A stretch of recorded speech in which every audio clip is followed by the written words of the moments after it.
Good afternoon. My name is Pamela Carpio, and I'm Senior Coordinator, Governance Relations at GRI.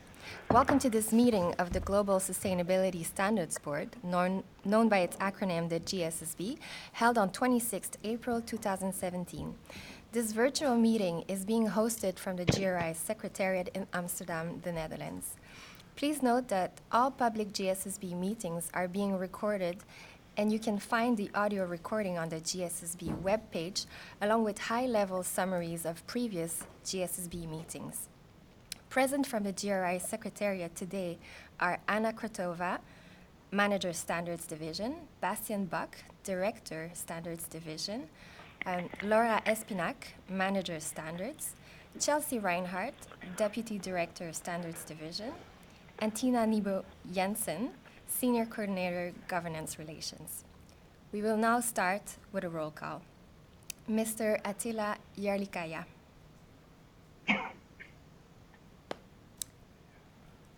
Are you present, Mr. Järlikaya? Maybe I'll come back. Present? Yes, present. I have just a clicking issue. Thank you very much. Mr. Ivan Harvey. Hello, present. Thank you. Miss Julia Wilson. Hello, present. Thank you. Mr. Jürgen Buxbaum. Yes, hello, I'm here. Thank you very much. Mr. Ken Swift. Hello, I'm here. Thank you. Miss Kirsten Margaret Ovi. Hello, I'm present. Thank you. Mr. Michel Washer. Hello, present. Thank you. Mr. Nankumar Vadekapat. Oh, present. Thank you. Miss Robin Leeson. Present. Thank you. Mr. Stian van Draag. Present. Thank you. Miss Sulema Pioli. Hello, good morning, present. Thank you. Mr. Dwight Justice. Present. Thank you. Miss Judy Kuzewski, GSSB Chair. Hello, present. Thank you. Thank you, everyone. We would like to note that GSSB members, Mr. Daniel Ingram, has sent his apologies, and Mr. Daniel Taillan should be joining a little later during the meeting. I will now hand to the chair, Judy Kuzewski, to open this meeting. Thank you. Thank you very much, Pamela, and good day to everyone on the line, whatever time of day it is where you are. Thank you once again for making the time for this regular virtual meeting at GSSB. I will start the meeting by quickly reviewing the agenda with you, which you should all have received at this point. Our first item of business is the approval of our previous meeting summary. We have had a number of comments received from members of the GSSB as to the nature of the summary that has been provided and the accuracy of some of the details reported in it. Offline, we've had a discussion and agreed that we are going to review the format of the meeting summary to ensure it's at the right level. It is presently thought to be too detailed and therefore subject to much more risk of detailed debate as to some of the content of the summary.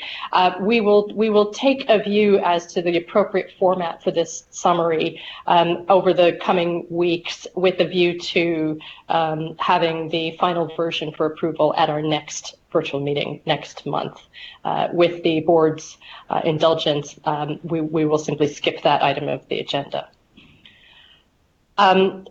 Following that, we will be looking at the updates of the progress of the two currently constituted and project working groups to do with occupational health and safety and water.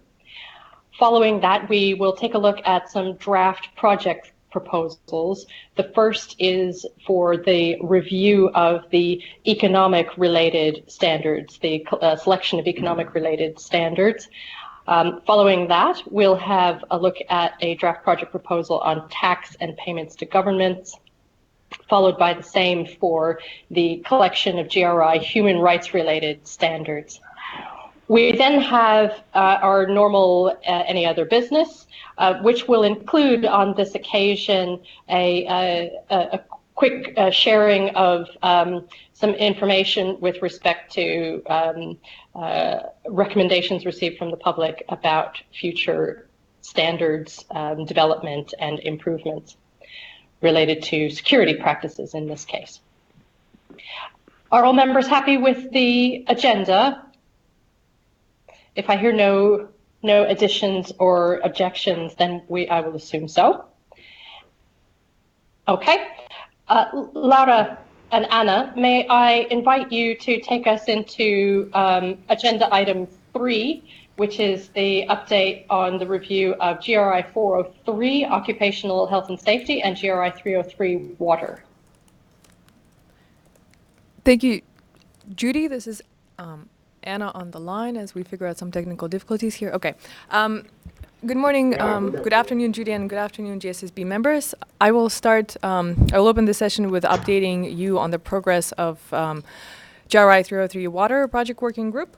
And before I move to giving you a formal update, I would like to say that this so far has been a very active and involved group. They are very keen and thoughtful of the outcomes of the standard, of the revised standard, and of the whole process. We have nearly every group member participated any given call, and they're very active in providing their feedback to the documents that we request. It's also interesting to see how the kind of differences and variety of these the stakeholder perspectives start to play out, and that members members argue with each other, they validate each other's points. So that's very interesting to witness, and overall it's a very positive and good dynamics. So looking at the current project timeline, we have had 2 virtual meetings with the group. First one was on the 30th of March, where we really introduced the project to the group, the aim of the objectives, the timeline, and the key deliverables. After this meeting, we have asked the group to respond to a short survey that would help us identify and prioritize key content areas that would help us form the scope of the standard review. And we have summarized their feedback in a short document, which we then presented at the second virtual meeting, which we had last week on the 20th of April. And the aim of that meeting was to share back the results of and initial findings of that survey, but also to have the group debate and discuss a little bit further on some of the content areas to help us define the subgroups and the key topics that need to be refined in more detail.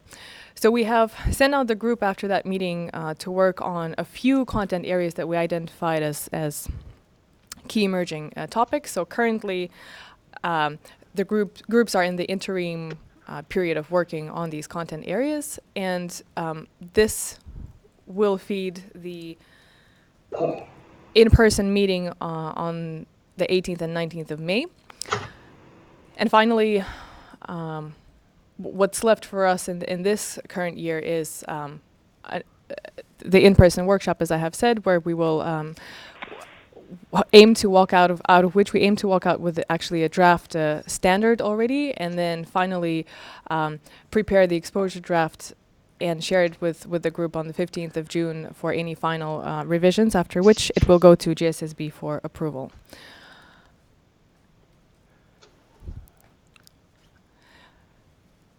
So now I'd like to present some initial findings from the survey, from the scoping survey, and these are basically the few key themes that are coming up that we will be looking at to include in the revision of the standard. So the first one is that clearly context-based measurements are important for understanding withdrawals, consumptions, and effluents. They go as sort of a red line through all of these topics. But what really is unclear at this point is how to request this information, and also how much of this information needs to stay at a baseline reporting level as opposed to aspirational. So this is something that we need to work out further. The second finding is that the assessment of water-related risks is considered as an important information to include at both baseline and aspirational level, but again, there are so many different approaches and metrics that exist to this topic that it's unclear how to split it and how to define that yet. There's also little agreement on how to report water impacts in the value chain, although all of the members confirm that this is a very important topic that should be considered. However, because it's an emerging topic, it's unclear what measures to include in the baseline, at the baseline level of reporting, and again, which should be at the aspirational level. And finally, experts are asking for substantial information to be provided in the management approach, and this includes things like company profile, statements on companies' strategy, vision, policies, a lot of the additional information about how companies are setting their targets, how are they working towards progressing on these targets, how are they working to improve these targets, and the challenge for us will be to prioritize what are the most meaningful disclosures, and another challenge would be to fit those in the current GRI structure.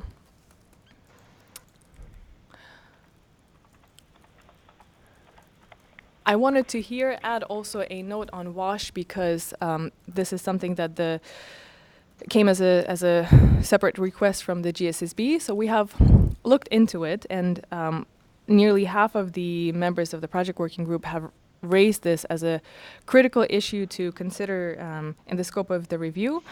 How this will be considered and what sort of disclosures will be developed and where they will fall under the standard is yet not clear.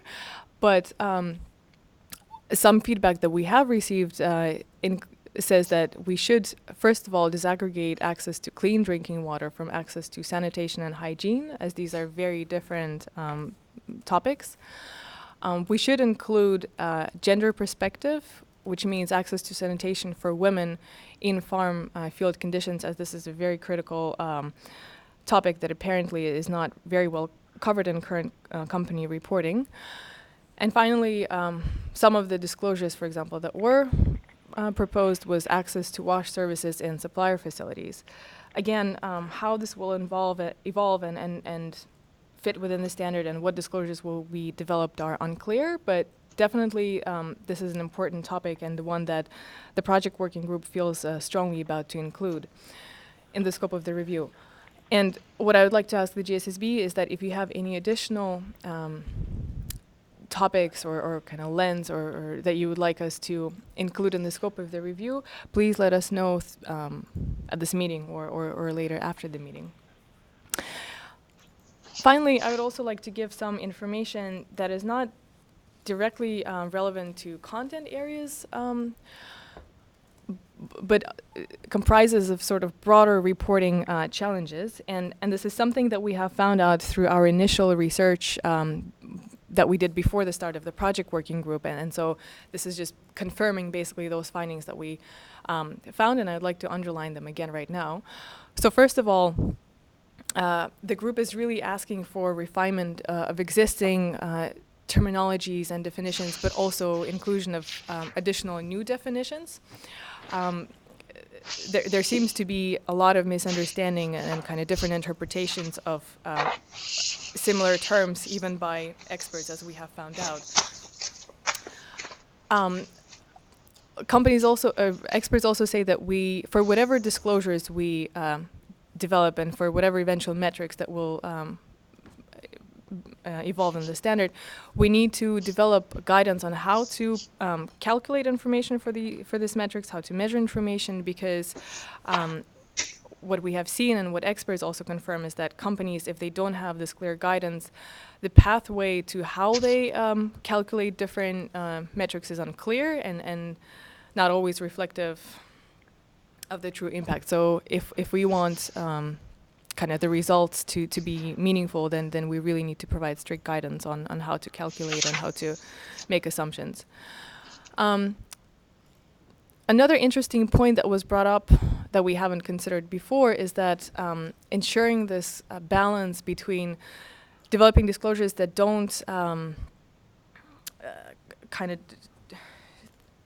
don't cross over to policing and ask companies for information that they don't want to disclose, but rather develop disclosures that promote fair and transparent risk assessment and reporting. So, for example, we had a discussion just earlier today on companies reporting non-compliance incidents, for example, in their facilities, and some experts say, well, that probably this is something that companies will push back to report on.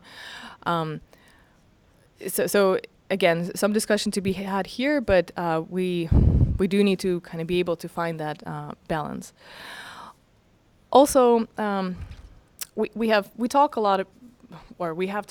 lot about the kind of universal nature of the GRI standard and it being accessible to companies that are both just beginning to report or are at a kind of more mature level of reporting.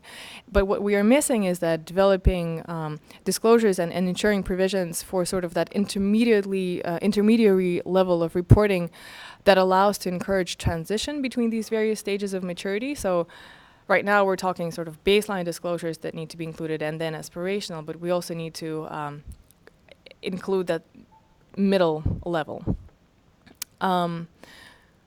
And finally, very clear message that we need to harmonize with other frameworks and tools that exist out there, and the extent to which we will harmonize with these metrics is, well, we've yet to see, but there are a lot of pointers that that we do need to harmonize.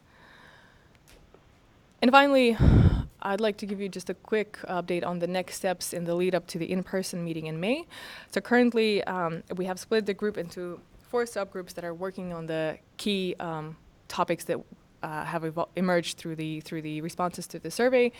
And the aim of the subgroup work is to expand on the specific content areas to provide critical input and to help direct and steer discussion at the in-person meeting in May.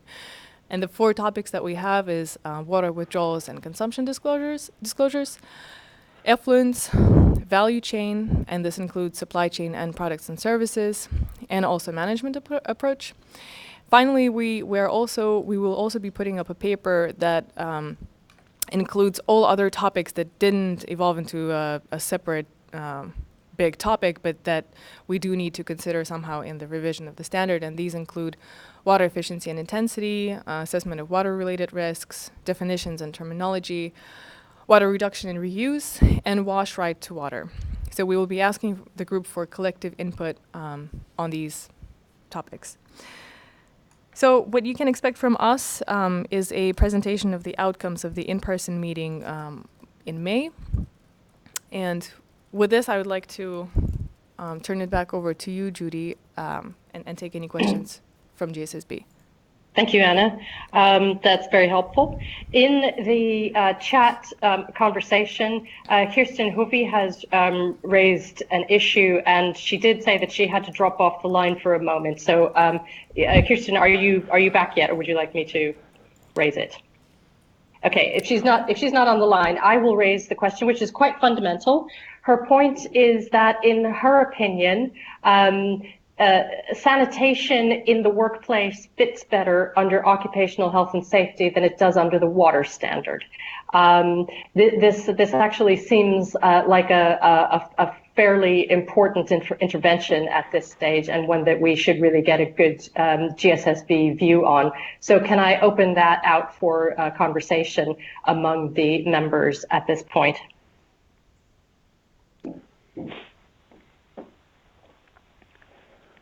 Julie, it's Stian. I fully support that notion from Kirsten. Okay, thank you, Stian. This is Dwight. Julia. So I'll take Dwight, and then Julia. Was that it? You agree? I support it because it's so obvious. Yes, it's that's where it belongs, in health and safety.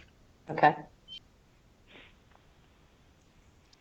There is a note from Sulema, who also expresses agreement with Kirsten on that. Michel has said that he has no personal opinion on this matter. So in our company, it was treated within water commitment, but by the HSE team in charge of safety also. So Right. of occupational safety also. So no opinion on that. Okay, thank you. And Nan Kumar has noted that he is also in agreement with this proposal. Chelsea, would you like to make a comment? So am I. Jürgen speaking. Thank you, Jürgen. Chelsea, would you like to make a comment? Sure. Thank you, Judy. So I'm not an expert on WASH, but I wonder, based on the initial conversations we've had with the working group, and they're still teasing this area out, as Anna mentioned, certainly possibly WASH for workers has a good home within occupational health and safety, but they're also exploring issues like access to water for communities in the river basin regions where businesses operate, and that probably falls outside of the scope of occupational health and safety and probably leads more towards a community impact perspective on water. But I just wanted to raise that dynamic and get the GSSB's initial input on that, because in that area actually access to water is also intrinsically tied with sanitation issues as well. It's not purely just access to water, it's what kind of water and of what quality and hygiene. Understood. Okay, that's a good point as well. Is it possible, is it reasonable, and is it feasible in the view of the members for us to treat the issue, the topic of WASH, within both of these sort of sets of standards, that there's a portion of it that is clearly relevant to occupational health and safety, there's another portion of it that is clearly not an internal employee-related or worker-related issue, and therefore merits consideration outside of that. Is that feasible on the one hand, and is it acceptable on the other? I see there's a comment from Nan Kumar as well, that there's a human rights aspects, especially community needs, that are not fully explored in this. I think that is echoing the conversation that the point that Chelsea has just made in one sense. Judy, this is Laura. May I make a comment? Please do.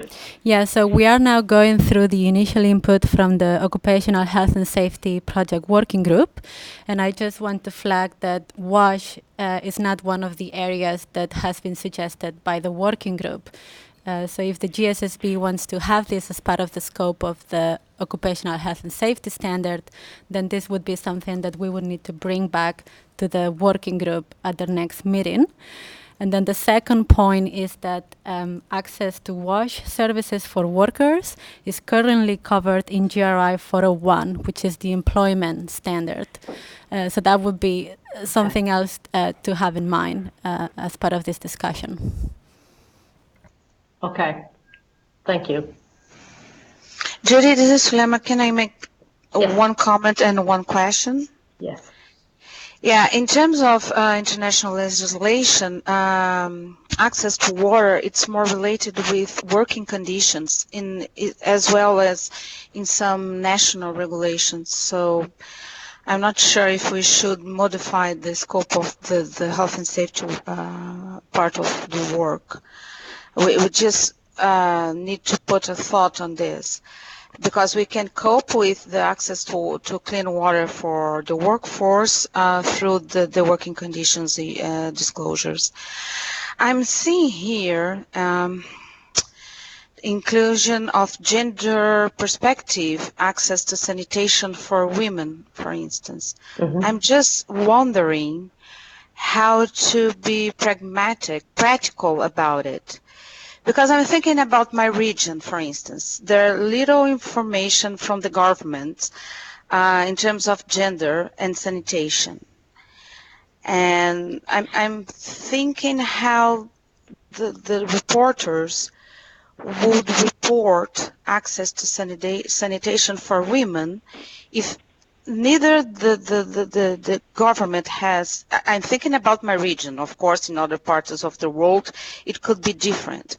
But here, even the government does not have this type of information detailed for gender. So I would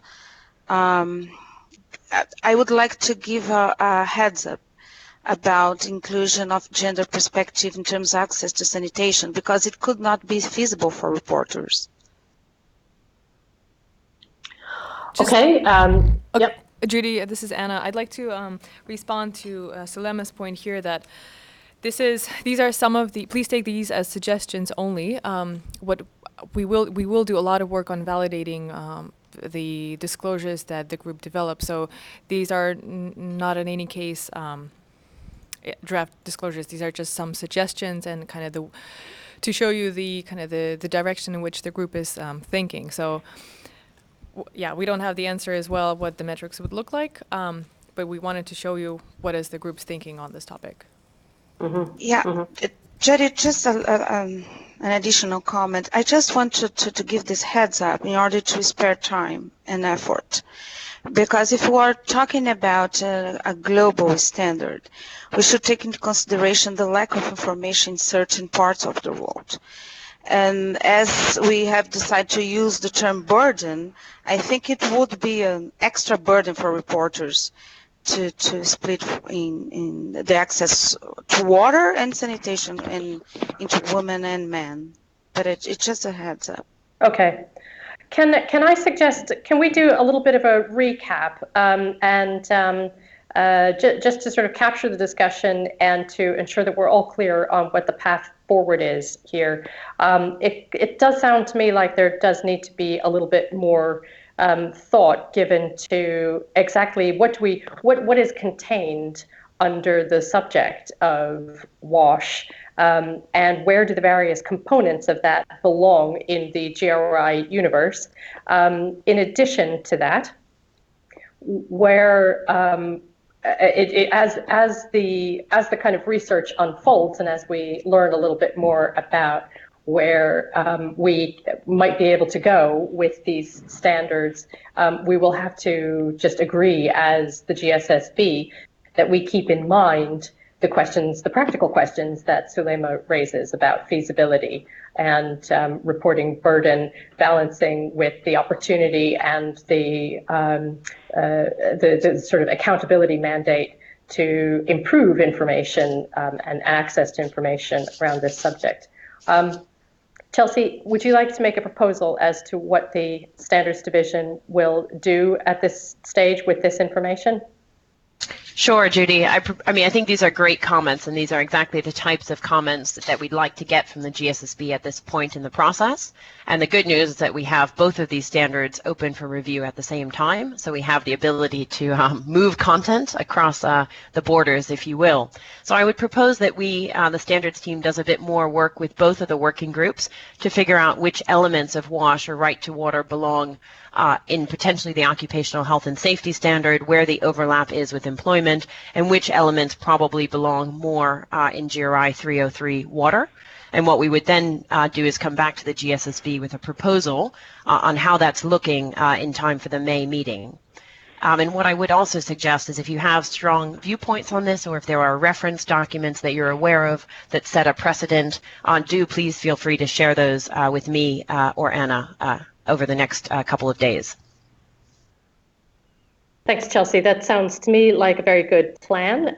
If any members have any objection to that, or questions or comments to add further at this stage, that sounds good. May I say that it does seem like it is certainly a bit of good fortune that we do happen to have both of the occupational health and safety and water standards open for review at the same time where it comes to this particular topic, and long may this good luck last with some of these crossover issues, which we know there are many of in sustainability.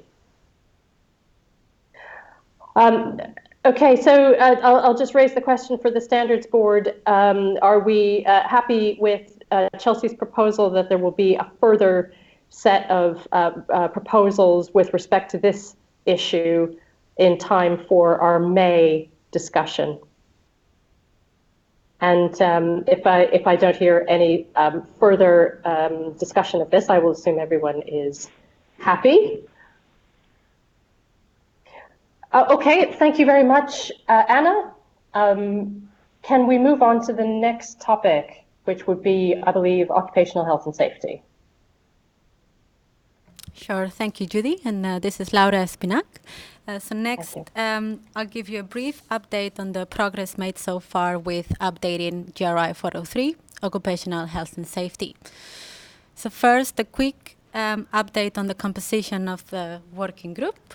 So here on the slide, you see the faces of the working group members as approved by you in early March, and their names and bios have now been uploaded onto the project website in case you want to know more about the members. And we just wanted to quickly highlight who has been appointed as the chair for the project working group. Both the Standards Division and the GSSB sponsors, so Kirsten and Stian in this case, look through the membership of the working group to identify who would be the best suited candidate to take on this role. We wanted to bring in someone with strong subject matter expertise and with a neutral viewpoint in this area. And we found a very good candidate in Sharon O'Neill, who is an academic in the University of New South Wales in Australia. She brings more than 15 years of experience research in sustainability reporting and occupational health and safety, and she has a lot of experience leading multi-stakeholder research projects, which gives her a good understanding of the different stakeholder needs and perspectives. And we're very confident that she will do a great job in helping us work towards consensus in this group. So next, an update on where we are in the process. We are following the same sequence of meetings and a similar timeline to the water standards, so I will not go into detail here, but I just want to highlight where we are in the process. So we just came out of the first working group meeting, which happened on the 13th of April, and that was just an introduction to GRI and the project. Following that, we circulated a short survey among the working group to get their initial ideas and suggestions on what are the contents that GRI 403 should ideally cover.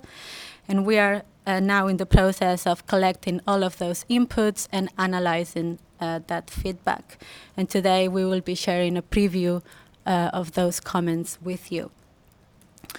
Once we get all of the inputs, we will be sharing those back with the working group and the GSSB sponsors, and they will be discussed at the next meeting on the 11th of May. And after that, we will be looking to form subgroups to advance the content development ahead of the in-person meeting.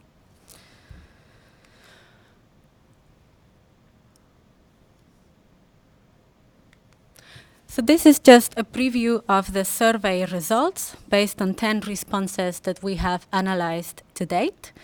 And we are hoping to get a few more responses in the coming days. So this is a summary of the baseline information suggested by members. So this is the information that they would expect to see as a minimum in any report for occupational health and safety. And we must say that the responses have been very mixed, which has to do also with the diversity of views in the project working group. And it has made our job to analyze and consolidate this very challenging, but also very interesting. It's important to know that this is just a summary of the raw information that we have received to date. So there's not necessarily consensus on all of these areas. And that's what we will be looking to do in the coming weeks.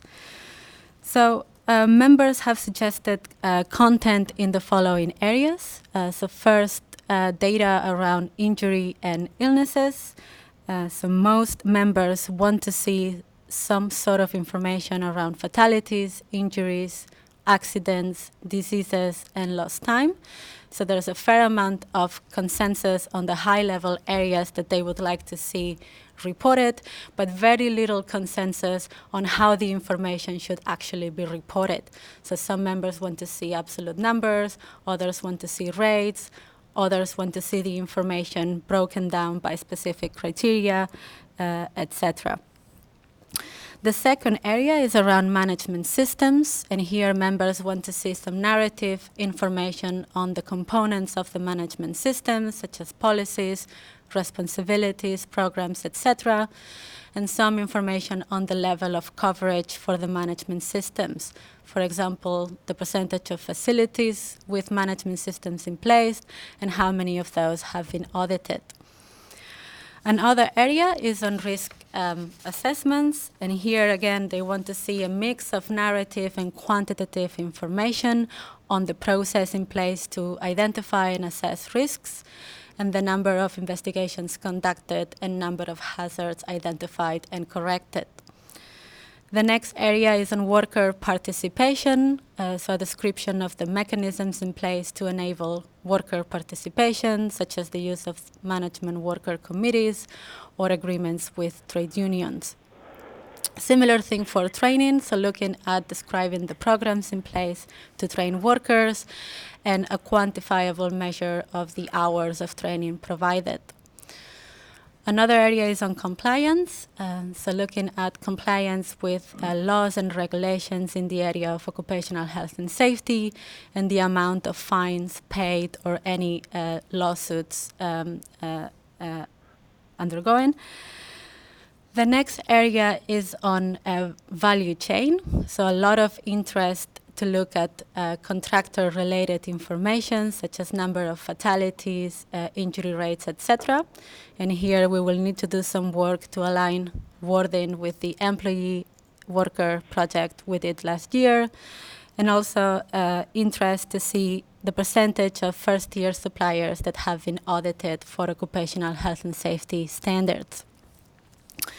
An interesting point here is that a few members have suggested to take a value chain approach to occupational health and safety, meaning looking at health and safety risks across the entire value chain until the final customer. However, we do have a separate standard for customer health and safety, which is in theory out of scope for this project and not one of the criteria that we looked for in putting together this group. So this is something that we will need to go back with to the group to discuss if this is something that they would recommend including as part of the scope of this standard, or to leave for a separate review of the customer health and safety standard. And finally, the last two areas are around well-being, so looking at programs in place to promote physical activity, healthy diets, etc., and some information around provision of healthcare. It is a lot of content, but it's important to note that there's not necessarily consensus on all of these areas, so some of this content may end up being guidance or just recommendations. And also very important to note that a lot of this content is already covered in the GRI standards, mainly in the management approach standard and in the general disclosures.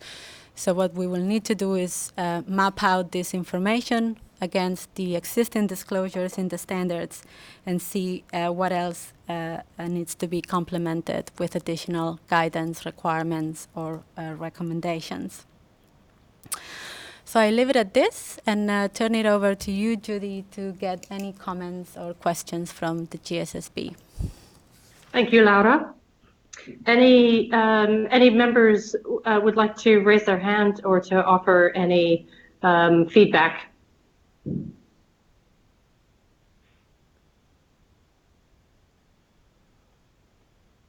Laura, can you repeat for me, remind me who among our members are the observers of this group, if any? Yes, Kirsten Hovey and Stian van Draag. Okay, thank you. And I would, of course, particularly welcome any comments that they might like to make from their observations so far. Judy, it is Stian speaking. I participated in the first meeting, and it is a group of very, very well experienced people in the field, and I must congratulate the GRI for putting that group together. And yes, the first meeting went very well, and again, congratulations for that. Thank you very much. Good to hear. And Kirsten here. Unfortunately, I was not able to participate in the first meeting, so I have no further comments to what Stian already has said. Okay, thank you. Anything else? Dwight has raised his hand. Dwight, please.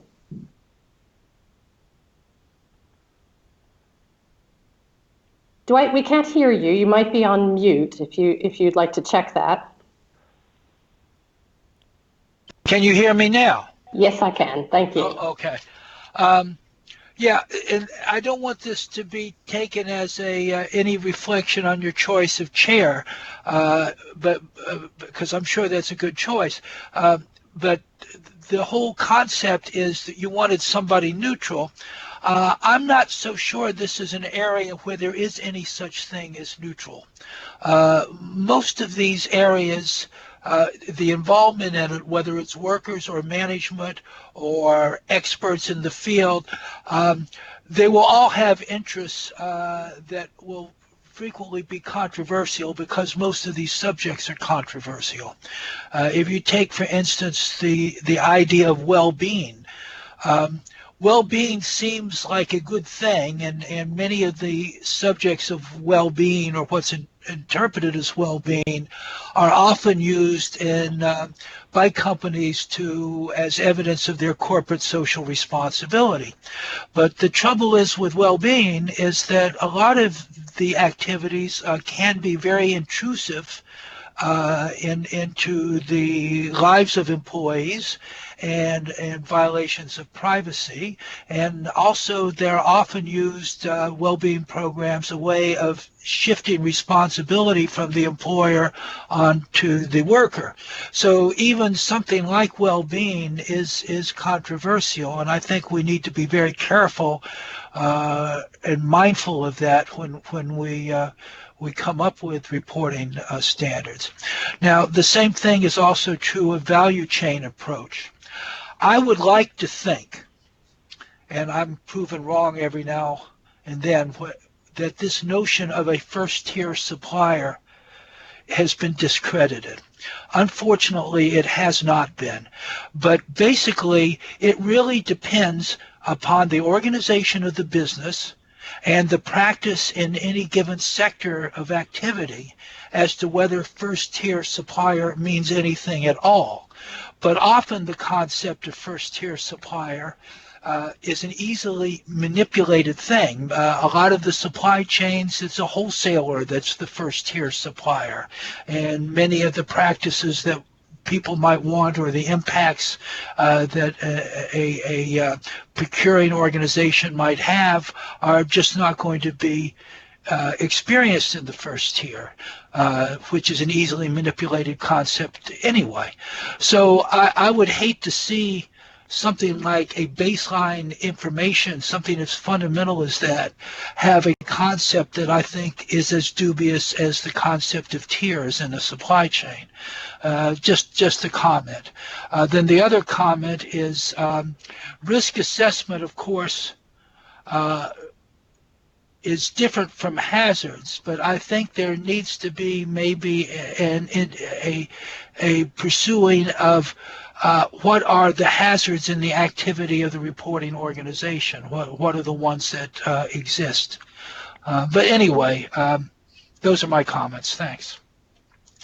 So Dwight, you began that comment by stating that you didn't want that to be seen as a comment on the choice of the chair of the working group. Can I just come back to that bit of it and confirm with you that your point there is simply that neutrality is possibly an impossible standard to reach for any individual, and that there will always just kind of inevitably be people who disagree with, reasonably held views of one person or another, and we shouldn't necessarily assume that that any person would be viewed by everyone as entirely neutral. Is that correct?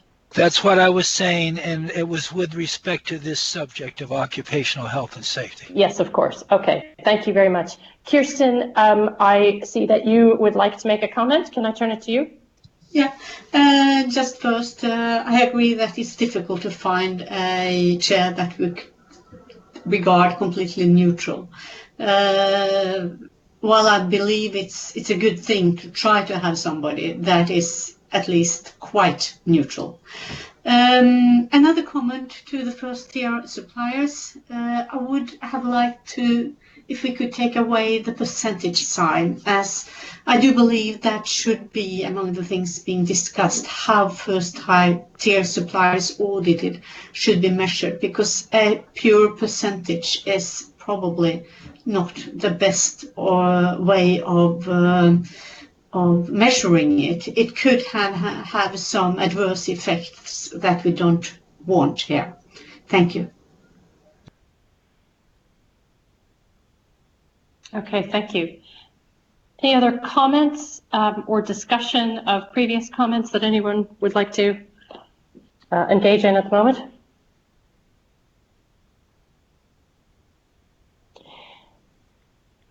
Any input from the standards division as to some of the comments that you've heard so far while we wait for others to raise any further discussion? This is Laura, Judy. Yeah, just to say thank you very much for your comments. We're taking note of all of them, and we will bring them back to the project working group. I see that there is a comment from Nand Kumar here. Nand Kumar, would you like to make your comment for the group? Okay, thank you. I would like to say that instead of saying that percentage of first-year suppliers, can we say that which are the suppliers which are at a high risk, and how many of those high-risk suppliers who are audited? It may be at tier 1 or tier 2 or tier 3. So it should have a risk-based approach, would be a better way of reporting on a value chain approach. Thank you. Thank you. Nand Kumar, thank you for raising that point. Unfortunately, the sound was rather wonky, so I will translate if that's okay. And if I don't get it right, please let me know. But the point that Nand Kumar has raised is that rather than focusing on tier 1, 2, or 3 suppliers, it is perhaps a lot more relevant to be talking about high-risk suppliers, and that is a possible way to reframe this discussion. Yes, thank you. Okay, good. Okay, in the absence of further discussion or questions or feedback from the standards board, I think we will simply extend our thanks to Laura and to the rest of the team for the work that they have begun in this area, and offer the feedback from this conversation back into their discussions, and look forward to the next update. Could we then move to the next item? I believe this is Chelsea, who will be talking us through the project proposal related to economic relevant standards. This is GRI 201, 202, and 203. Is that you, Chelsea, who will be doing that? That's correct, Judy. Can you hear me okay? Yes, thank you. Okay, great.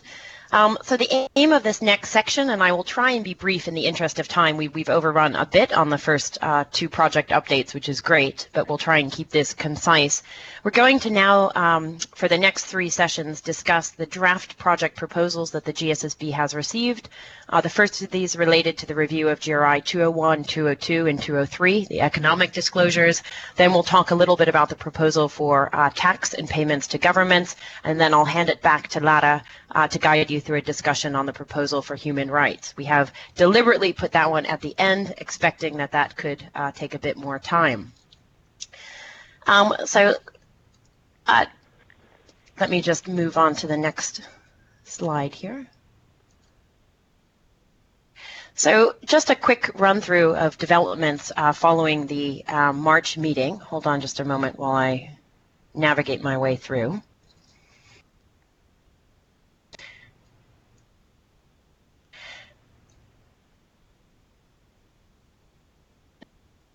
Tina, can I ask for your help with the slides?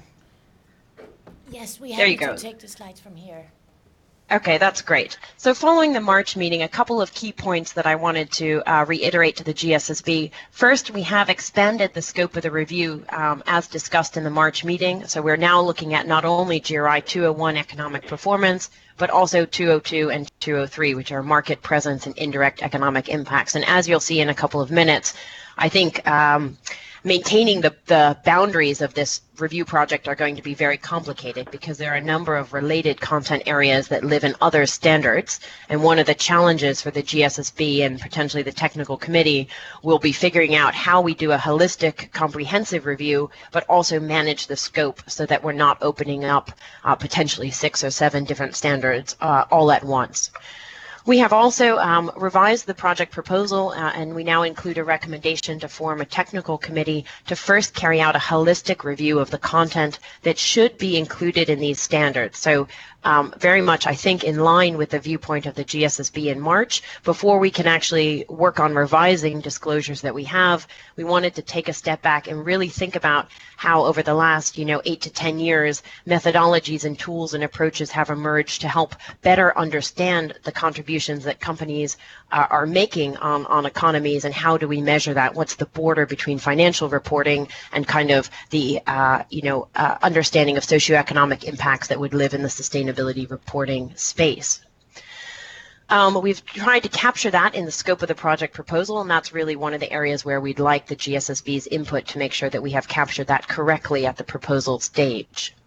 Next, we have, as the GSSB indicated, we have separated out the work on tax and payments to government. So we will be looking to run that as a separate but parallel review project to at least produce draft recommendations that then will come back to the GSSB with very much the possibility that that content could potentially become incorporated back into some of these economic standards.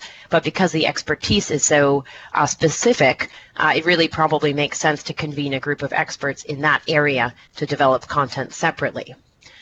And then last, we have, together with the support from our new coordinator, Musarat, we have been carrying out a series of, starting to schedule a series of scoping calls with experts in this field. And I will say we are actively looking for suggestions of other organizations or individuals to speak with. So we have a really strong network of people in the human rights space. We have a surprisingly strong network of people in the tax space.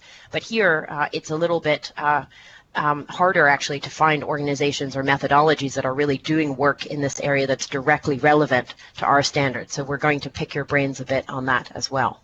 Next slide, Tina.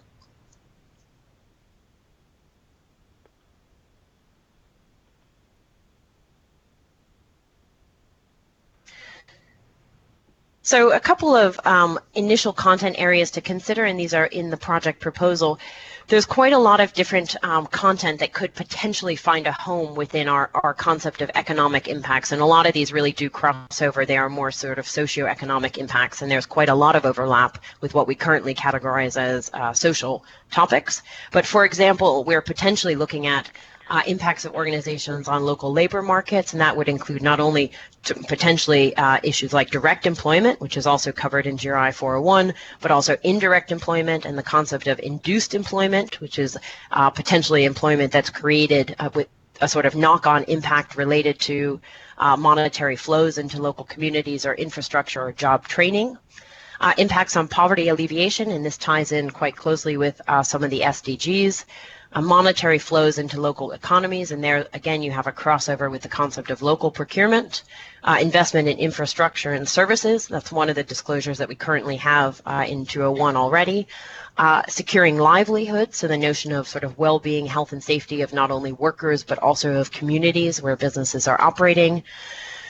The concept of more sustainable business models. So, how do you actually generate positive or negative socioeconomic impacts through the business model of a company, employee-owned businesses, social enterprises, more circular economy related concepts such as offering products as services as opposed to traditional linear business models, and then also really thinking about the added impacts of contributions through products and services offered by an organization.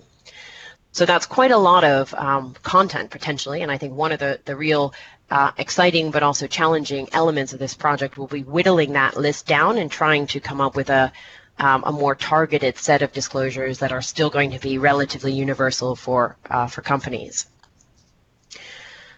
Next slide, Tina. So just a starting point, a few relevant methodologies and frameworks that we've referenced in the project proposal, and this is by no means exhaustive. Musarat has, and also Claudia Masova have been helping us do some initial research into tools and methodologies, but we very much want to build on and align with existing approaches as much as possible. We're not trying with any of these projects to reinvent the wheel where good work has been done. So these are a set of organizations that we are speaking with and whose methodologies we've been exploring: the Measuring Impact Framework by WBCSD and IFC, the SEAT Toolbox, which was developed by Anglo American to measure economic impacts, but is offered as a free public resource, as well as the IRIS Impact Investment Metrics. We have an existing linkage document developed with GRI, and also having a look at the Poverty Footprint Tool, which was developed by Oxfam and the UNGC. So that's been our sort of starting point.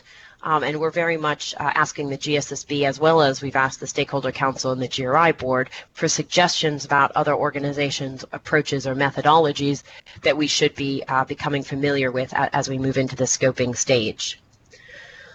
And I see Selema has just suggested as well an ICMM document as well, and Michel has put a comment in about someone from his team on the Measuring Impact Framework for the WBCSD. So thank you. Those are exactly the kinds of suggestions we are looking for. So very briefly, at this point, most important for us is that the GSSB takes the time to read and comment on the project proposal, because you will be seeing a revised version of the proposal that will come back to the GSSB for hopefully for all of these topic areas for approval in May. So this is our chance to bring in your comments and to adapt the proposal and the scope of the work to be in line with your expectations. And that includes anything on the project proposal, and also feel free to send us comments after the meeting if you want to take time to go back to this. We're also looking actively for your suggestions about additional frameworks or methodologies, which we should be reviewing and considering. And finally, if you have viewpoints on specific organizations or content areas that might be represented within the technical committee, we'd like to hear your views on that as well. So with that, I will turn it back to you, Judy, to facilitate some questions, and we probably have about just under 10 minutes we can sort of spend on this, maybe a bit less, before we should move on. Indeed. Thank you very much for that.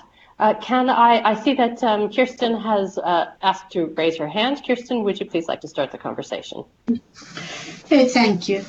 It's related to lines 67 to 77.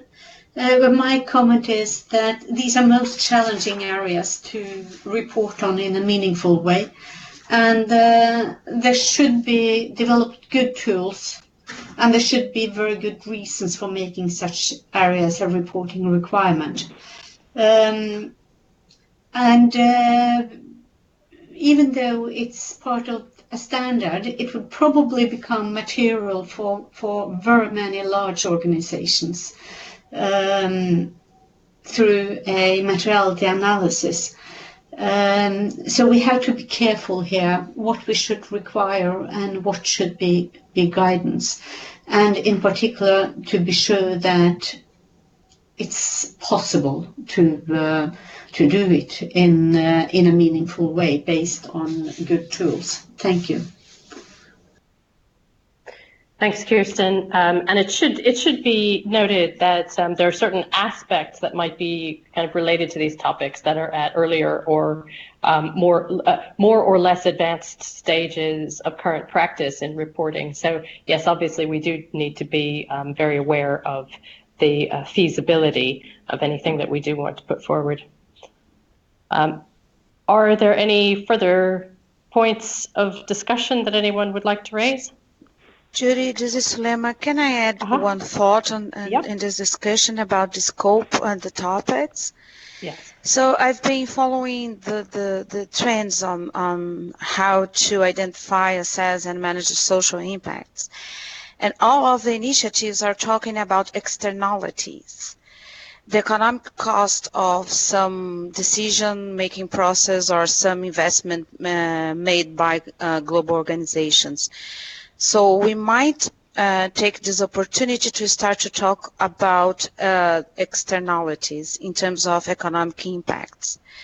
I'm not an economist for sure, but I really think that it could be a good opportunity to link the contributions and the non-benefits of the investments from companies in terms of economic impacts on the society. Thank you for that point. Dwight? You may be on mute still, Dwight. Yes, no, I'm here now. Thank you. It was just a comment on, of course, one of the greatest economic impacts of any organization anywhere is economically is employment, and of course that's covered in the paper, although maybe it's a little underplayed. But in the same point that mentions that, it says the provision of fair wages. Well, I think that what's considered fair or not isn't so much an economic impact as a moral one, and what you really want is compensation and wages, where you're trying to measure the impact. You're not, do you provide fair wages? Well, I think they're fair. Check. That's not what we're talking about. We're talking about how much money and social security is going into the impact. So I just say provision of wages and compensation. Okay, thank you very much for that. Any other points?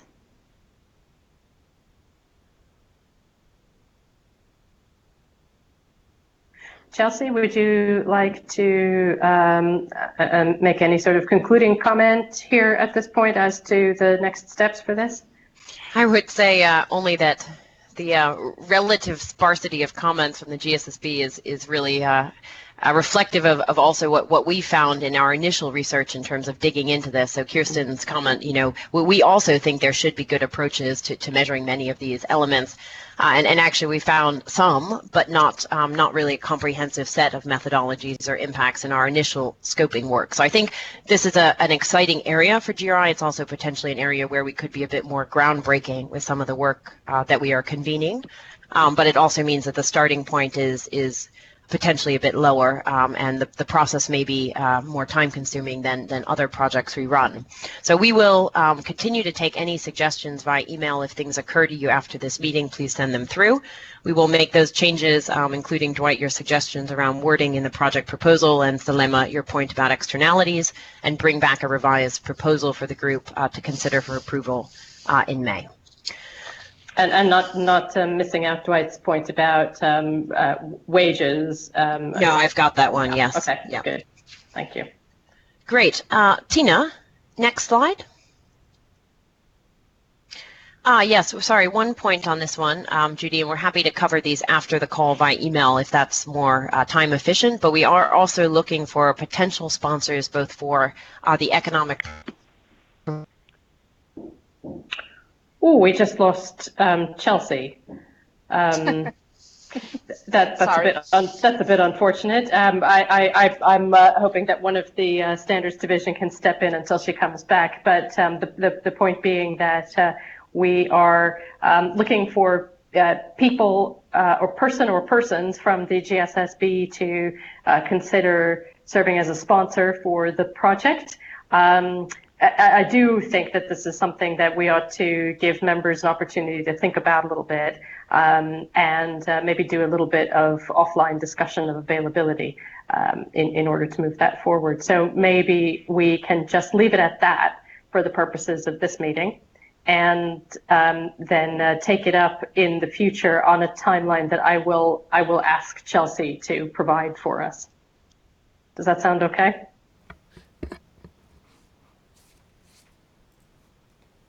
This is Bastian, Judy. From our end, that's definitely okay.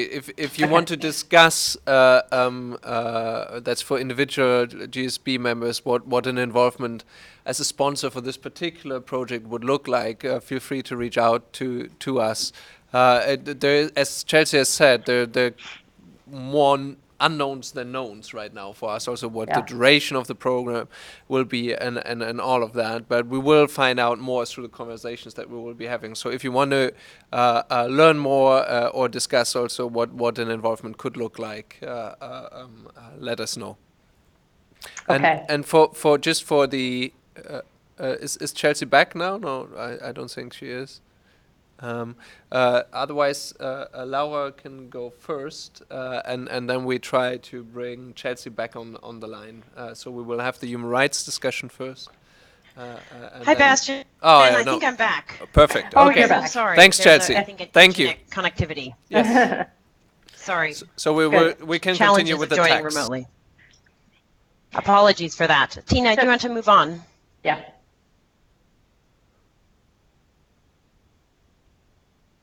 Okay, great. So the next project proposal is to run through is tax and payments to government.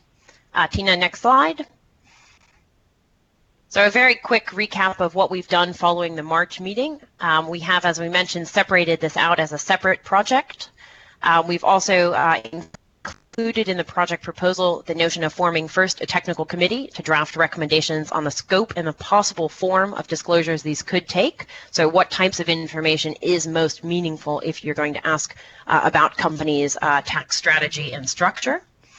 And then that would come back to the GSSB in a recommendation format, and it would really then be up to the GSSB to determine the next steps and how to include that content within the structure of the standards, as well as what additional steps to take. So we could then potentially consider additional consultation with reporters, or if necessary, to then move into convening a larger working group as well, or to bring some of this content back into GRI 201 economic performance or the other review processes underway. So that should be reflected in the project proposal, and we did go back and listen to the transcript of the GSSB discussions in March, and we have also been continuing to carry out additional scoping calls with experts since the GSSB meeting in March. Next slide. So we have just a proposal to float in terms of suggested viewpoints to include in a technical committee. So we've given a couple of examples of organizations, but really what we want to get GSSB feedback on first are pressure testing our ideas about the perspectives or the viewpoints that we think are important to consider in this working group in the first phase of really developing recommendations. And that would include, from our perspective, sort of a civil society or more of an advocacy element, so organizations that really have a strong stance on tax reporting and disclosure and maybe a bit more of an agenda, as well as the investor community. So for example, UNPRI have convened an investor task force. We've also been in conversations with some ESG information aggregators or users like MSCI or Sustainalytics around their work in this space. Very important also to, even in that initial technical committee, probably to include business representation of some degree, because the concerns that businesses have about tax transparency are important to make sure that we're listening to and sensitive to probably from the start of this process.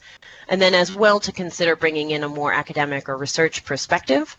So there's been quite a lot of work done. Judy has referred us to a contact of hers who's really done some significant work around understanding the linkages between tax transparency and sustainable development, and also looking as well at current reporting practice against regulatory requirements for tax disclosure. In addition, we have potentially other perspectives such as intergovernmental organizations, as well as possibly consultancy or accountants firms to bring in, really at the more detailed level of understanding the specific nature that these disclosures could take. So we just wanted to ask and for the GSSB if they have any comments on this kind of high-level representation of viewpoints that we should be thinking about as we start to pull together ideas about a technical committee membership. So Tina, next slide. So this is the two areas where we would like to request your feedback. First is on the project proposal itself, so particularly the objectives and the scope. And similar to economic performance, this will come back with having been revised with comments from the GSSB.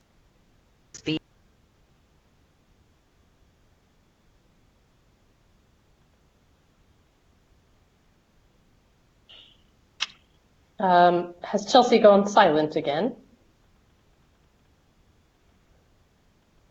Yes. It would seem so. Yes. Yes. Okay. Unfortunately, yeah, this is the vagaries of the internet, I'm afraid. We will simply do the best that we can. Bastian, would you mind picking up the baton from Chelsea for a moment on the presentation? Sure. I think at this stage it is really input on the project objectives and the scope as outlined in the proposal, and also I think maybe even more importantly, given the work that we have been able to do already on objectives and scope, any pointers that you have on who should be represented in the technical committee, and that can be organizations, experts, content areas. As Chelsea has just explained, we have an idea of the constituency mix. We have an idea of some first organizations in the space that are vocal on these matters and have done work in that space. Yeah, so any comments that for us to consider in putting a proposal for a technical committee together at this stage are very welcome. I think Chelsea is back. With that, Chelsea again. Yeah, sorry, Judy. Just carry on with the discussion. I'm now on by phone. Okay, that's fine. And Bastian has covered for you, so no problem. No time lost here. Thanks, Bastian. So do we want to pause here and just take any specific discussion of these 2 points, the project objectives and scope that were outlined in the draft, and any specific organizations, experts, or content areas represented in a potential forthcoming technical committee? Obviously, some of this can be done offline as well. If contacts come to mind, or if you come across anyone outside of this call that you think might be a relevant contact for a technical committee, obviously, please feel free to forward that information on. But if anyone would like to raise a hand at this point, I think we have a hand raised from Kirsten. So we'll start with her. Thank you. It's related to the content on page 5 and line 92 to 94, which says that it should be evaluated to make tax disclosure a standard disclosure. As a company already reporting on tax on a country level, I'm still worried to make it a general disclosure, as it might have an adverse consequence that companies could hesitate to use the standards, which would not be beneficial. Then I think it's better to include it as in one of the standards that should be a part of the materiality process. Thank you. Okay, thank you for that. In my view, I think that's a perfectly fair point to make, and what we're asking for a technical committee to advise on is simply producing recommendations on whether or not that's a good idea, or whether or not we should be looking at alternatives to including tax disclosure within the universal GRI standards. Other questions, concerns, comments?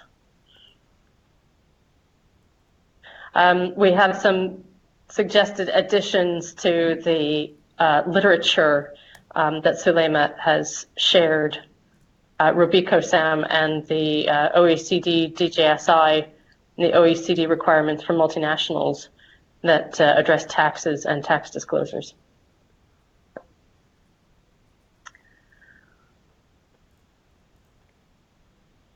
Okay, if others would like to send in any further comments in the intervening period, that's always welcome, of course. But if there's no further discussion for the group at this point, Chelsea, do you believe that you have what you need here?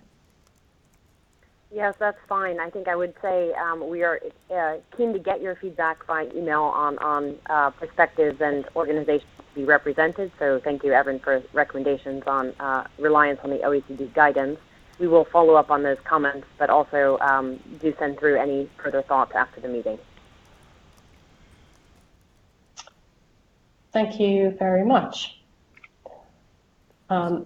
And similarly, if you're interested in being a potential GSSB sponsor, do let us know, and we'll then come back and confirm those suggestions or ask for further volunteers in next month's call. Yeah. Okay. That's great. Chelsea, is there any indication, because this is a technical committee, which is a sort of ad hoc kind of operation within the GSSB as opposed to a project working group at the moment. Do you have a view as to any sort of difference in the commitment that needs to come from a sponsor for this particular piece of work as opposed to for an ordinary project working group? I don't know if it's possible to state any such difference at this point, but if you have thought about it, then that might be helpful for members. Yeah, it's a good question. This will probably, we'll have a better answer for you once we flesh out the terms of reference in the time frame for the technical committee. Yeah. I would imagine that the role is probably roughly the same of a GSSB sponsor or observer to follow that process and be able to represent it back to the GSSB and also to identify through us any sort of key areas of concern or impact for the GSSB as that technical committee carries out its work.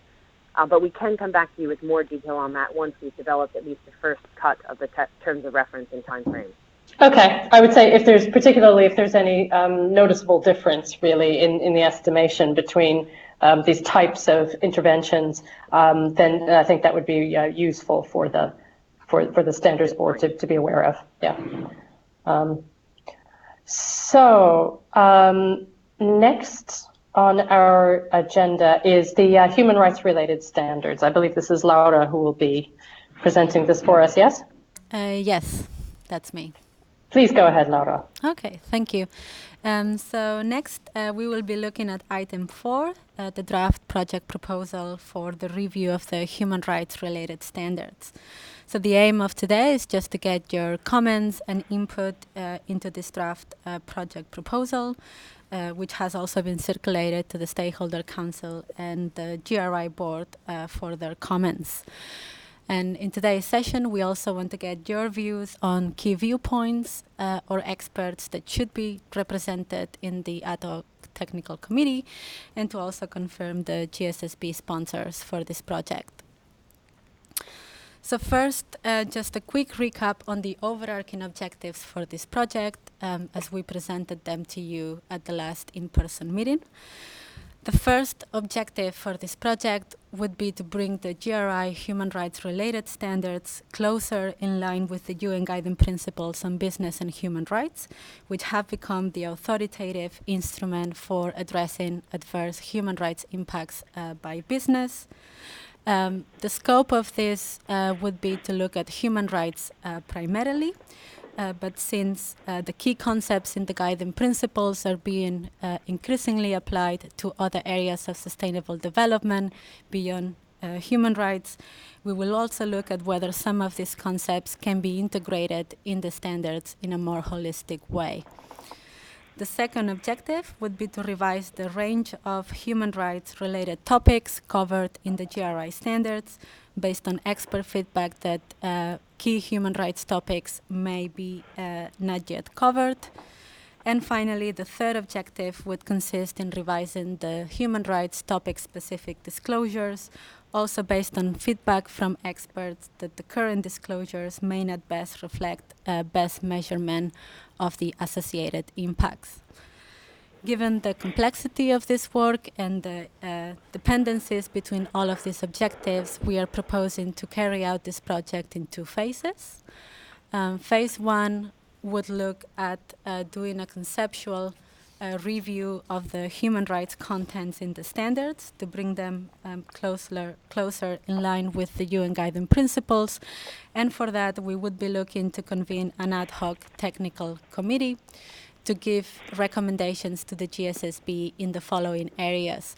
So 1, to develop generic human rights related disclosures in line with the guiding principles, and at the same time to consider whether and how the concepts of salience, due diligence, and business relationships can be expanded to other areas of the GRI standards. The technical committee would also be advising the GSSB on which human rights topic standards should be reviewed and whether new ones should be added, and would also suggest a recommended approach for how to develop topic-specific disclosures. So what would be the best practice for updating the topic-specific disclosures, looking in particular at the challenges with quantitative information and information on actual impacts. And finally, for phase 1, and as requested by the GSSB at the last meeting, the Standards Division will be conducting consultation with reporters to understand best practices in human rights reporting, key challenges, and any reasons why organizations do not report on human rights related impacts or do not use the GRI human rights disclosures. The advice of the technical committee would then help shape phase 2 of the work, which would look at updating the individual human rights topic standards or developing new ones where needed. The review of the topic standards could be carried out by different ad hoc technical committees or project working groups, depending on the expertise needed. And this work would be likely organized as different sub-projects spanning likely beyond 2018. And before commencing phase 2, the Standards Division would look to put together individual project proposals for each sub-project with specific objectives and scopes, and we would be bringing this to the GSSB for review and approval. So at this stage, we would welcome any comments that you have on the proposed objectives and scope for this project, and more specifically, any comments that you have on the proposed expanded scope that we discussed at the last meeting and which is now reflected in the project proposal.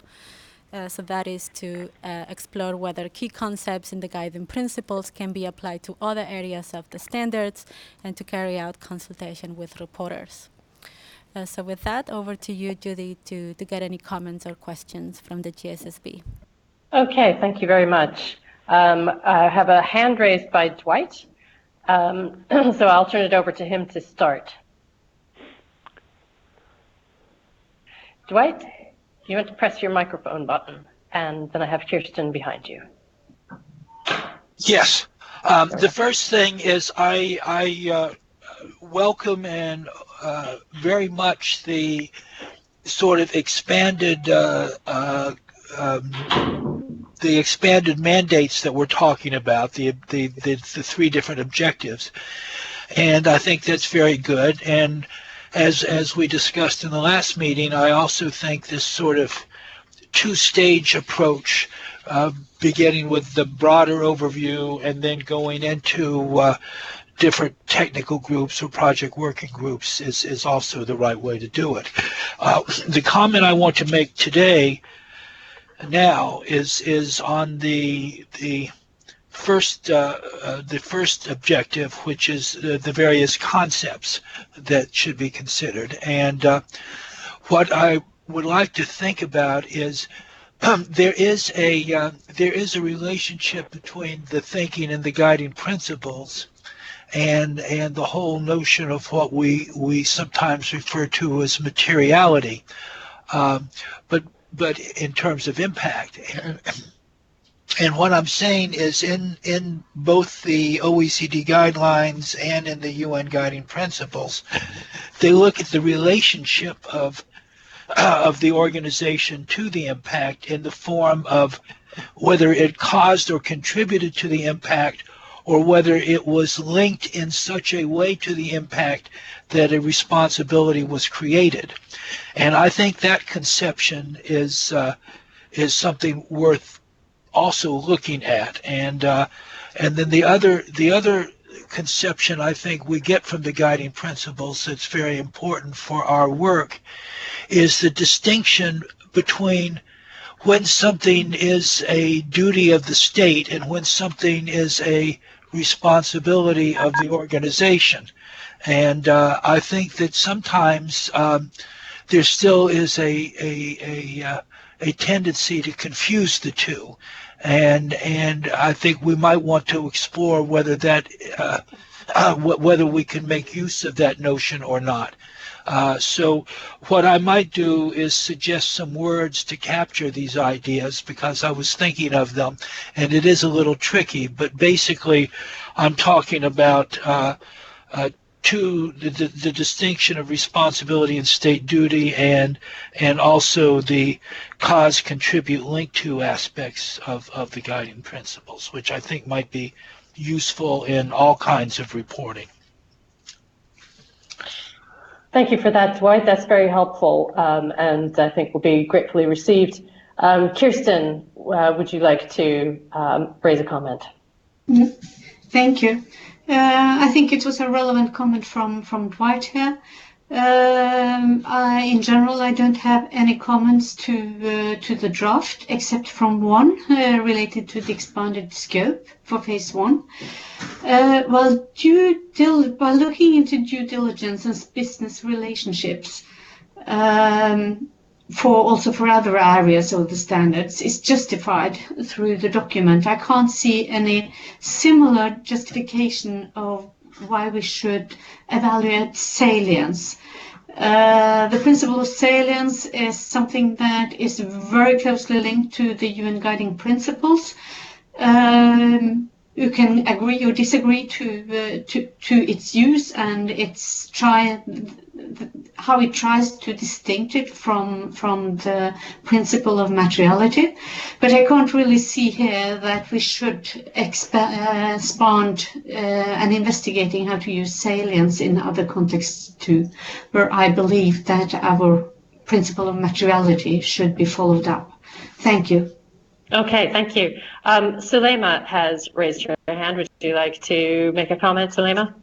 Yeah, in principle, I do agree with the expanded scope, but I would like to recommend to consult either the research on the reports on human rights that has used the framework from SHIFT, and the challenge of taking care or taking an aligned approach of this concept. For instance, salient human rights, it's still not well-known concept. So the expanded scope should take care of and address the challenge on reporting impacts from other areas than human rights, for instance, access to water and pollution and others. I still believe that it's a huge challenge for reporters to make the links. So I would recommend a more specific research on challenge when reporting on human rights and the links with other themes and areas. Thank you. Okay, thank you, Sulema.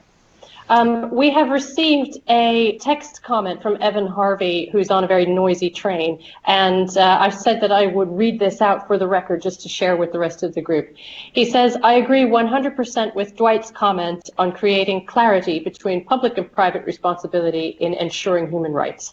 This is what I hear most often from multinational companies, quote, shouldn't government take care of this? And thereafter, Dwight, I think you would like to follow up.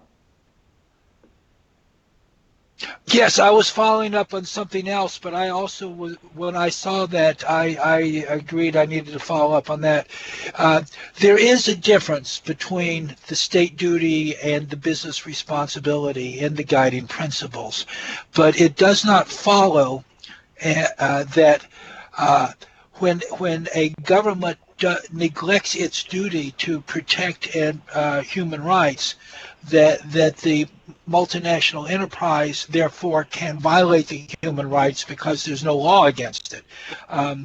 Essentially, the enterprise cannot replace the role of government, but it must be responsible for the consequences of its own actions. So if there is no law protecting or the government fails to protect victims of human rights abuse that are caused by a multinational company, that multinational company still has a responsibility with respect to the adverse impacts on human rights that it has caused or contributed to. So the answer is there is a distinction, and it's an important one. And the distinction is one that is generally accepted by business, and I think it needs to be brought out in our conceptual work. But but it isn't true that because the state has the duty that business is absolved of the responsibility. But I think it's we need to discuss this. Another thing, and what I was actually raising my hand for was to respond to Kirsten on the word salience. I think we need to discuss the word salience, but I think it needs to be looked at in the context of due diligence.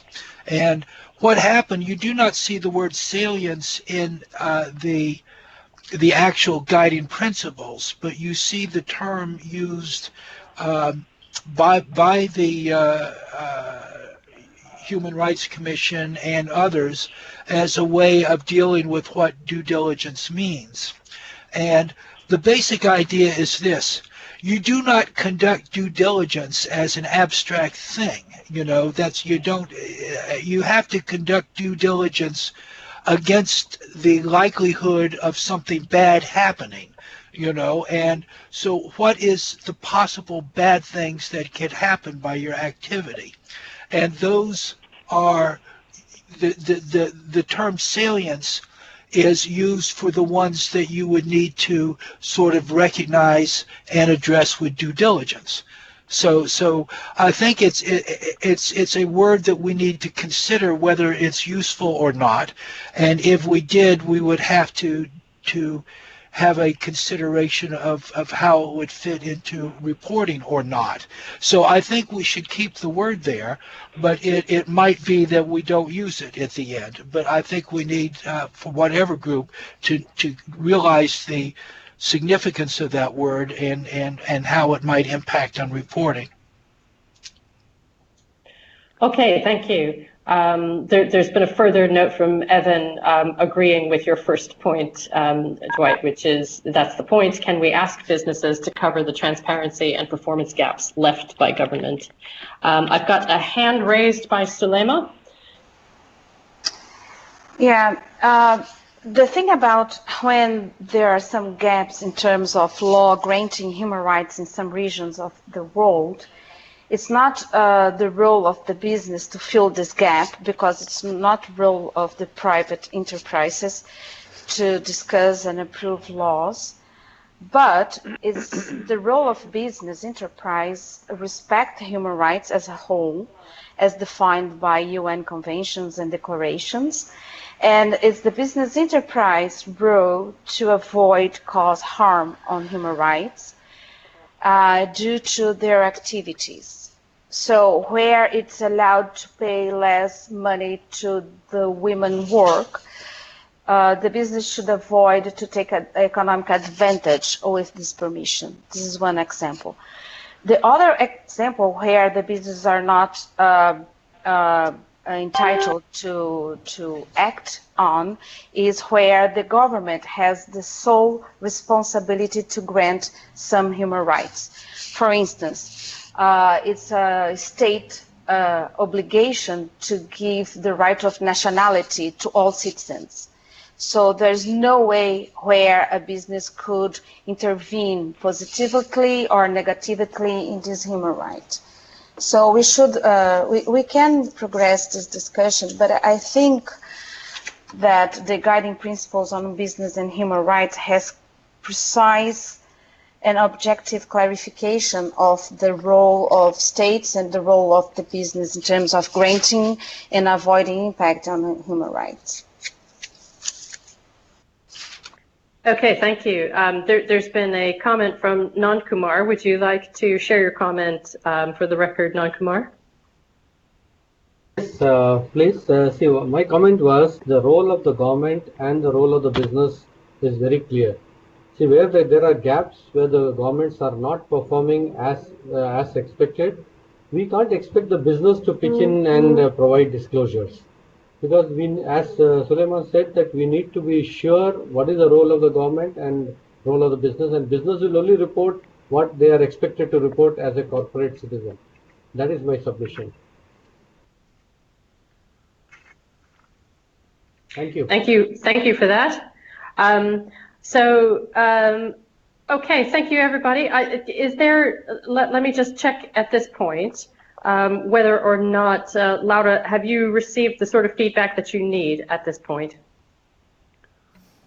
Yes, Judy, thank you. And thank you, everyone, for all of your comments. We are taking note of all of them. And Dwight, thank you for volunteering to send us some wording that we can use for the project proposal. And yeah, we look forward to receiving that. Thank you very much. Judy, Judy, it's Robin. I just had one. I'm hoping it's not too left field a question at the last minute. Please go ahead. It was really about the relationship between phase 1 or phase 2 and the inclusion or not of humanitarian law. And I was just wondering. I know we have some references in the guidelines to conflict zones and specific, sectors such as conflict minerals and the like as resources for companies looking at risks either generally or by their supply chain. But I wasn't sure if we should add or should it be excluded a consideration in phase 1 around humanitarian law, or perhaps it could be something that's overtly looked at in phase 2 as a topic for the standards. I'm not sure about that. I wondered if anyone else had any specific views on it. Okay. Any discussion of this or indeed feedback from Laura or others on the team? This is Laura. Yeah, just to clarify that part of the mandate of the technical committee would be to advise the GSSB on what are the human rights topics that we should cover in the GRI standards. And those two topics could be part of the proposed scope by the technical committee. So we will make note of your comments and feed them to the future technical committee. Okay. Thank you. Thank you. I'd like to move on with the remaining little points for this topic so that we can finish out our agenda in the designated time, if that's all right. Laura, would you like to move it forward? Sure. So next, we just wanted to get your initial ideas on key viewpoints and organizations that should be represented in an ad hoc technical committee for phase 1. And here on the slide, we have identified 4 key viewpoints to have represented to see your discussion. And these viewpoints overlap to some extent with the 5 constituency groups of the GSSB.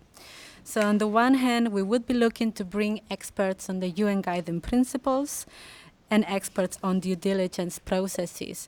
And here we would look at experts on human rights due diligence process, but also experts who have started to apply due diligence into other contexts of sustainable development.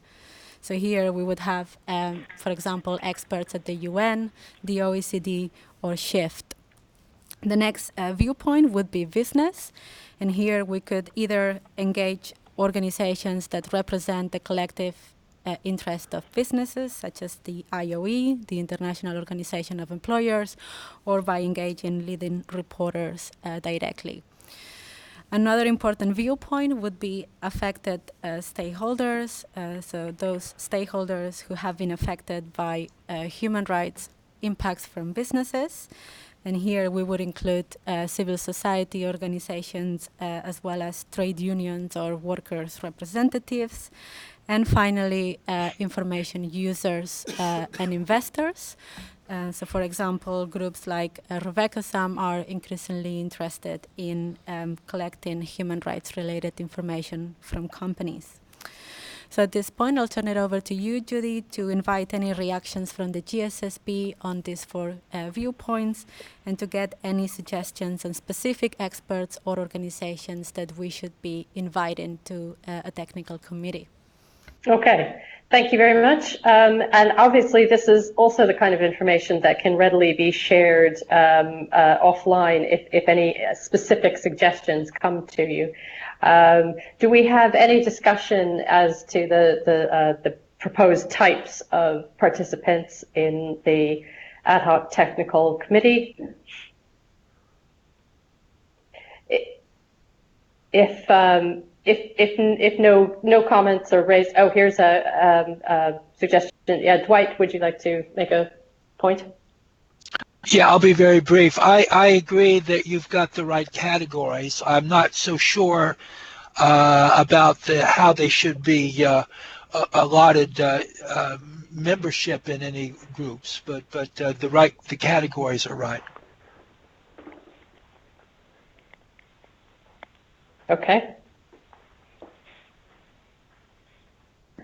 All right. Hearing no further kind of comments on this, I think this might be one of these cases where if people can go back and just make sure that you give it some thought as you review the documents further and you think about this topic further, of other organizations that have not already been identified that you think merit some consideration, we would like to hear those thoughts from you when you get a chance.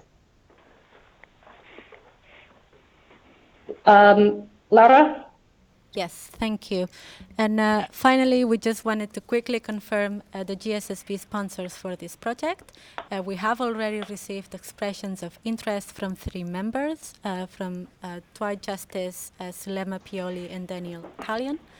But we would like to officially call the question and check that you indeed want to formally sponsor this project, and to also ask whether any other GSSB members would be potentially interested. Okay. Any further discussion of the GSSB sponsors? This is obviously one of these things where we're asking for volunteers. We do want to ensure that both the inputs and the discussion are sort of shared around the board as much as possible, and as much as people feel that they can offer by way of additional time. But I do note that some of that both Dwight and Sulema have already been involved in some project sponsorship work, and so I would simply like to acknowledge that, and with our thanks for their willingness to come forward on this. But obviously, we would also like to extend it to the rest of the standards board as well, if there's any interest.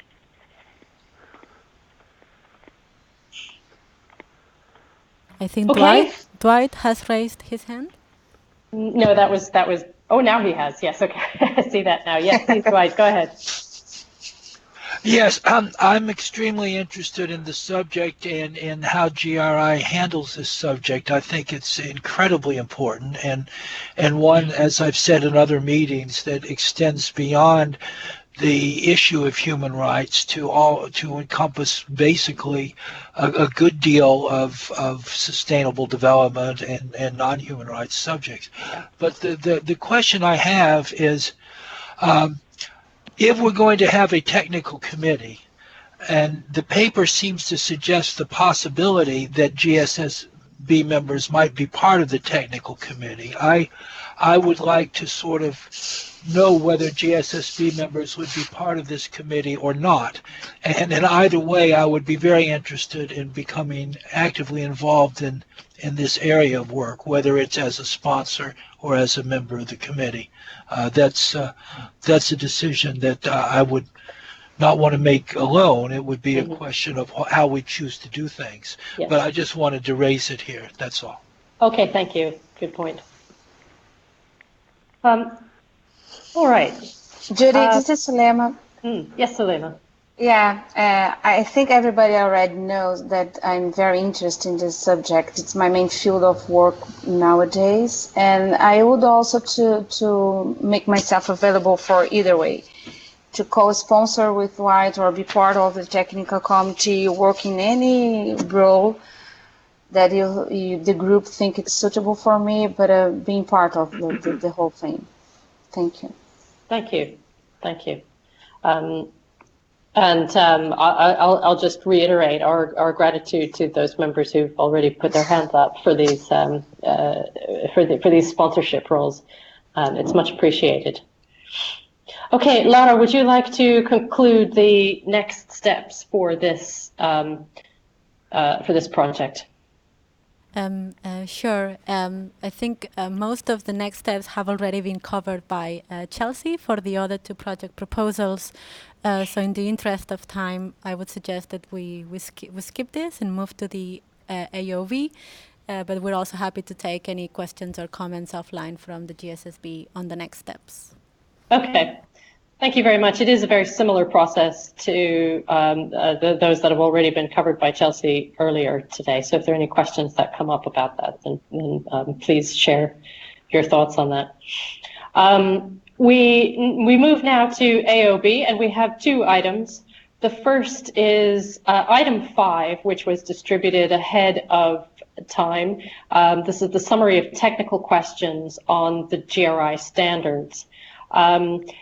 This is just something that is made available on a regular basis so that you can understand what kind of topics have been raised by members of the public, comments that are raised into the dedicated standards email inbox at the standards board.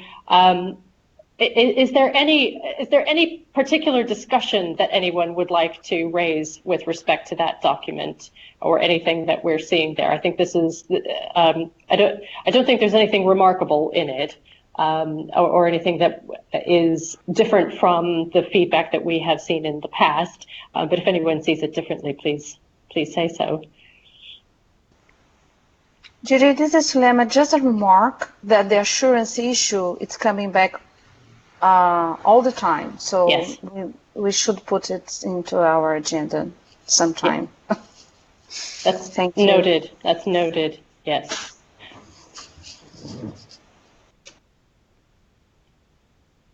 Any other thoughts, or indeed, are there any specific questions from whether it's Chelsea or Bastian or one of the other team members? If there's something that you particularly were hoping to discuss here, I'm not aware of it, but if you have anything that you would like some feedback on, please let us know. No, nothing at this stage. Bastian. Okay. Thank you. Nothing from me, Judy. Okay. So then the last item to talk about has to do with some feedback from a member of the public, which we received directly. It has to do with some suggestions around reviewing the GRI 410 security practices standard.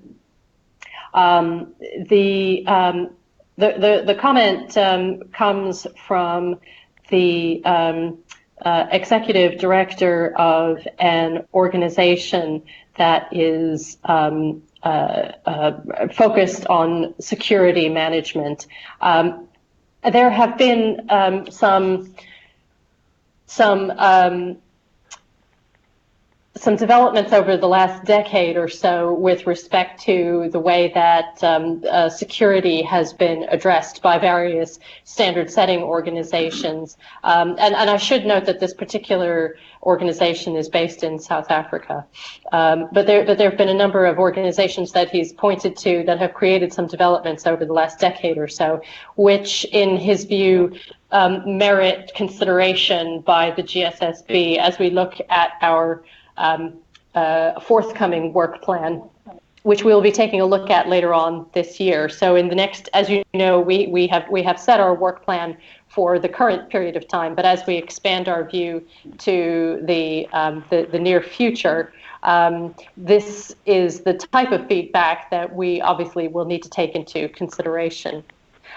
At this stage, I don't have a particular discussion that I would like to share with you about this topic, but simply to acknowledge that we have received this, that we will have this as a regular update in the AOB anytime there are recommendations, suggestions, or queries received from the public that have to do with our work plan and the development of future standards. These will be shared in the meeting and they will be kept track of.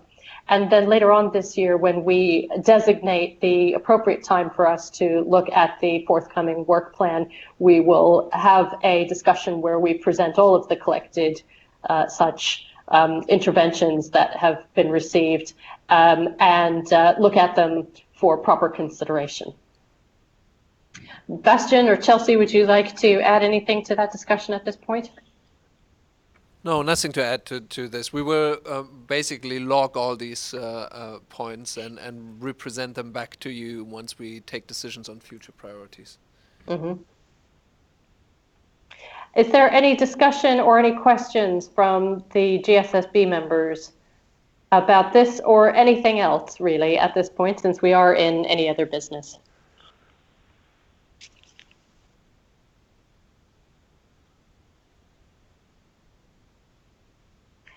Okay, hearing none, I think we are at the conclusion of our agenda for today. And thank you very much to all the GSSB members for your time and consideration in reviewing all of the documents that have gone into this meeting. And thank you to the Standards Division for the work that they've been pushing forward on numerous fronts according to in support of all of the various projects that we have ongoing at the moment as part of our work plan. I'm grateful to everybody who got up early or stayed up late, particularly to be part of this conversation, as always. And in the interim, if there are any suggestions that come to mind related to any of the topics that we've discussed today, please do share them. I will look forward to speaking with you again in a month. Thank you very much to everyone. And with that, I think we can close the public meeting and we'll speak again in May. Okay, thank you. Thank you. Thank you. Bye bye. everybody. Thank you. Bye-bye. Thank you.